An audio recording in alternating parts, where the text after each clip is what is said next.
aho urukundo twabakunda kuko rwanganaga ntibababuze kurira barira murire kubera yuko abantu bacu batuvuyemo bagiye ariko reka mbamenera ibanga iyi ni imibiri tugiye gushyingura Bibiliya iravuga ngo ni itaka twabumbwe mu itaka twese turayinogereza abana murayinogereza mukayisiga ariko reka nongere mbabwire umwuka we ntawe ufiteho uruhare umwanditsi yaravuze ngo ntawakwiyumumirizamo umwuka we abacishamo araseseka asunika umwana ataka cyane ubwo umwana aramucishamo ajugunya uwa mbere inyuma ndafata arongera acishamo gatoya k'imyaka 4 nanone nari musigiye nakagacishamo ajugunya inyuma ndafata ubwo umugabo nawe asigara arwana yihata ashaka uburyo yaza gusesera muri ka kantu ko hasi ngo asohoke.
koperative yego uharanira ubumwe ubukire Gasagara yego iyo manuka yabaye mari yego ariko mu kuba nari nsohotse ngiye kwihagarika nsizemo abana banjye babiri ubwo no kuvuga ngo nageze hanze nigera hanze nagiye kumva numva uruntu rurahinze yego uhinze umutima wahise unsimbuka ndahubuka mu guhubuka nyitera nk'intambwe nk'ebyiri nagiye kubona mbona ikintu kisutse hasi ubwo buranyica umutima uransimbuka mvuza induru bitamvuga abana banjye bose batikiriyemo ariko ruvuga ngo twari benshi ariko ubwo amarangamutima nahise ndeba ku bana banjye nari naye mu cyumba nari ndimo ubwo ni ukuvuga ngo naragiye ndareba mbona inzu yabasibasibye neza cyokora harimo umugabo wari uri mu cyumba nakoreragamo yabacishije mu myenge yo hasi y'amabati kuko cyarashinze ariko nticyahwanya hasi, abacishamo wari imbere nawe cyamusibye. Ubwo abacishamo araseseka asunika, umwana ataka cyane. Ubwo umwana aramucishamo ajugunya uwa mbere inyuma, ndafata arongera acishamo gatoya k'imyaka 4 nanone nari musigiye, nakagacishamo ajugunya inyuma, ndafata. Ubwo umugabo nawe asigara arwana yihata ashaka uburyo yaza gusesera muri ka kantu ko hasi ngo asohoke. Umwana wanjye yavunitse urutugu ariko bidakabije cyane. Ubwo mba ndamufashe, maje kumufata twagiye duterera hari abana bahahamutse barimo baboroga. Ubwo umugabo nawe akimara gusohokamo twahise turwana no kugira ngo dutabaze, kuko ibintu byabaye nta mbaraga twari dufite zo kugira ngo tube twatabura abantu bari baharangaho.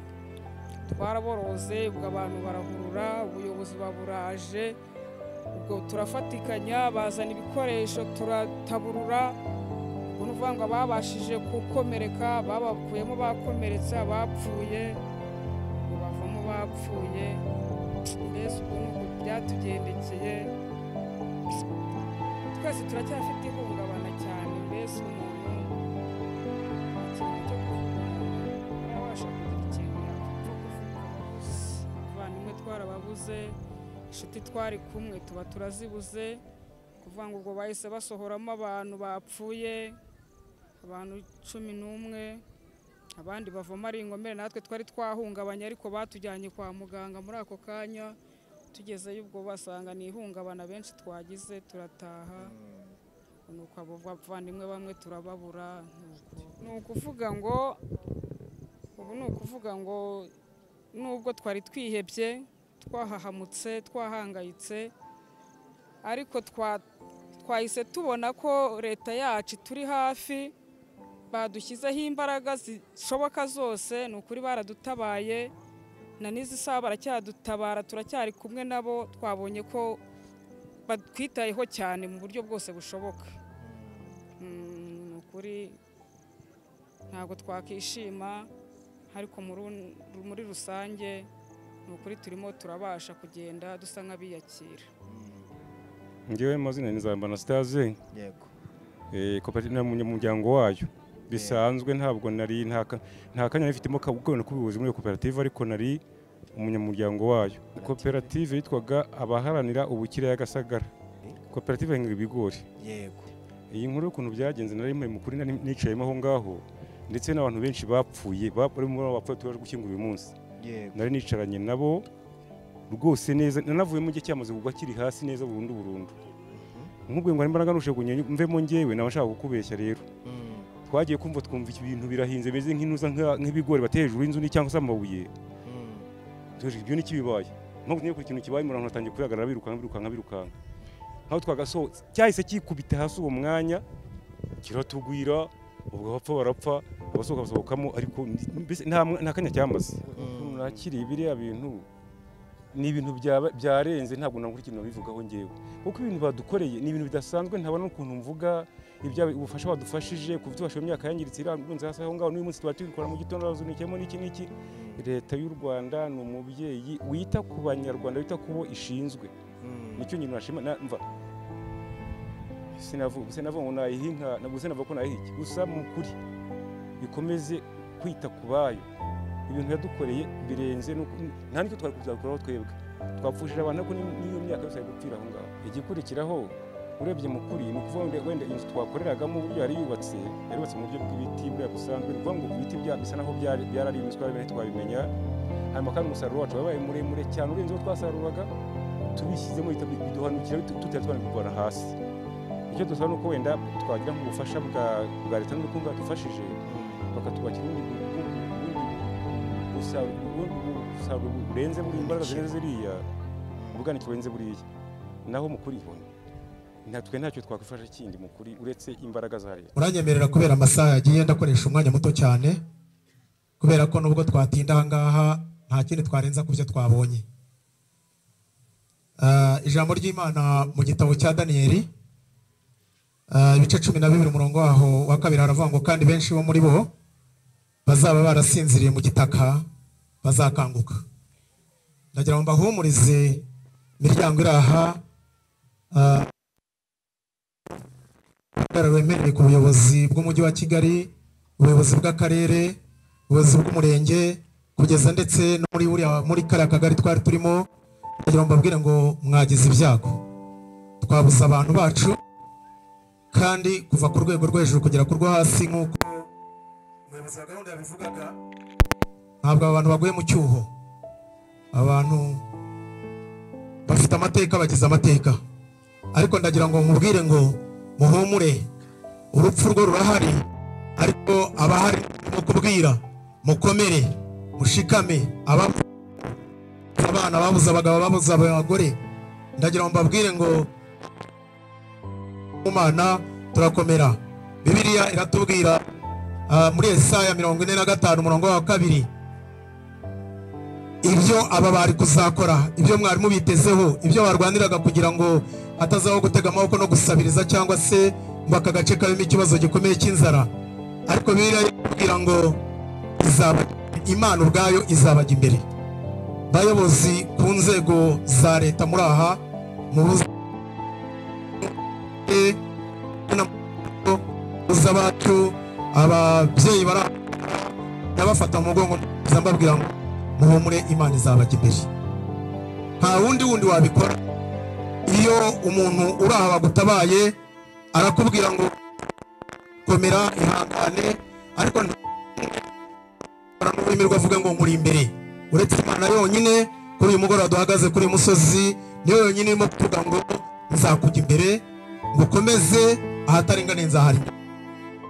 Icyo aba bari kuzakora batabashije gusoza, muzabisoza mushobojwe n'Imana, kuko ariyo izabajya imbere. Muhumure rero, ntimugire agahinda ngo mwicwe n'agahinda k'iteka ryose, ahubwo mwizere, mumaraniye kuvuga ngo abacu tuzongera tubonane. Ntabwo tuzi igihe, ntabwo bagiye hariya muri kariya kazi bavuga yuko igihe cyabo kigeze, ntabwo bari babizi. Natwe uko twicanga ntabwo tuzi igihe cyacu, ariko ndagira ngo mbabwire ngo igihe utazi, igihe udatekereza, nicyo gihe cyo gutungurwa n'urupfu. Ariko ndongera ijambo rivuga ngo muhumure, ibyo batarangije gukora Imana azabajya imbere mu birangize. Abana basigaye ari imfubyi, muhumure, Imana izabajya imbere. So wanyu ntazakujya imbere, ababyeyi banyu bazakujya imbere, abapasiteri n'abapadiri n'abashehe ntabwo bazabajya imbere, bo bazabashyigikira, bazabajya inyuma, bazabaganiriza, bazabasura. Ariko ndagira ngo ubwirire ijambo riboneka muri Yesaya, riravuga ngo nzabajya imbere, ahataringaniye mparinganize. Ibyo badatunganyije Imana niyo izabitunganya. Rero ntimuheranwe n'agahinda k'urupfu.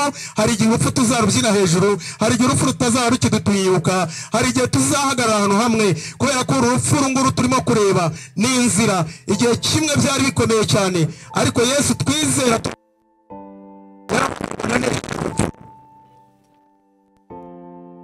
haba uyu munsi tuba dufite amarira atazahozwa, ariko ubuyobozi dufite kubera Imana, n'ubwo buyobozi bukatwemerera, hari ibindi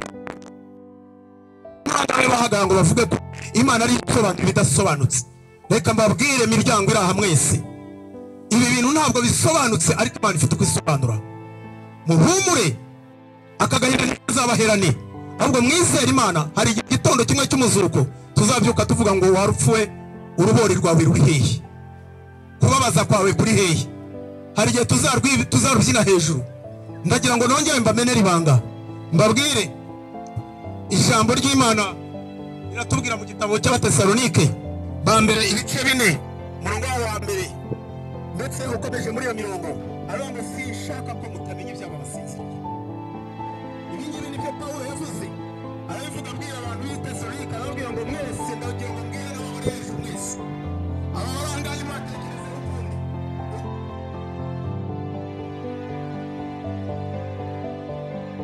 Tuzi ko Imana yisubiza umwuka yabahaye, ni nako bazadutanga kuzuka. Uko badutanze muri uru rugendo, twese iyi niyo nzira, ariko abangaba bazadutanga. Rero ntimugire ubwoba, ntimukuke umutima.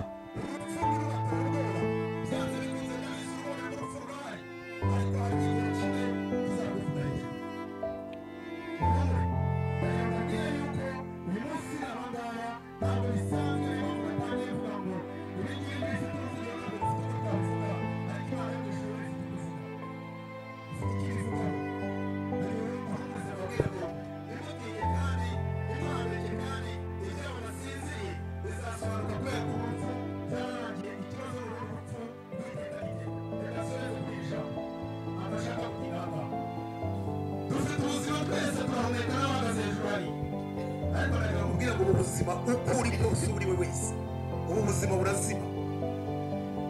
Ariko twebwe abizeye Imana mwese abari aha ngaha ndagira ngo mbabere banga hari ubuzima butazima tuzabona. Hari ubuzima bw'iteka n'iteka, hari ubuzima buzima ariko hari ubuzima butazima. Ibyo nimubimenya murahirwa, nimubimenya murahumurizwa, nimubimenya murumva mukomeye, mumenya ngo ibyabaye byabaye. Twarira cyane umuririmbyi yaravuze ngo agahinda gasaze amarira adashira, ngo ibyo byose natwe tudashobora kumarira. Ariko byanze bikunze twabuze abacu kubarira, ndetse bikunze twajya turira kukageza aho urukundo twabakunda gukunda rwagaragara. Ntibababuze kurira barira murire, kubera yuko abantu bacu batuvuyemo bagiye. Ariko reka mbamenere ibanga, iyi ni imibiri tugiye gushyingura. Bibiliya iravuga ngo ni itaka, twabumbwe mu itaka twese turayinogereza, abari murayinogereza mukayisiga. Ariko reka nongere mbabwire, umwuka we ntawe ufiteho uruhare. Umwanditsi yaravuze ngo ntawakwiyumumirizamo umwuka we, nta n'icyo twatanga. Niba hari icyo twatanga, leta yacu yaba yatanze amafaranga ino mibiri igasubira mu mwuka.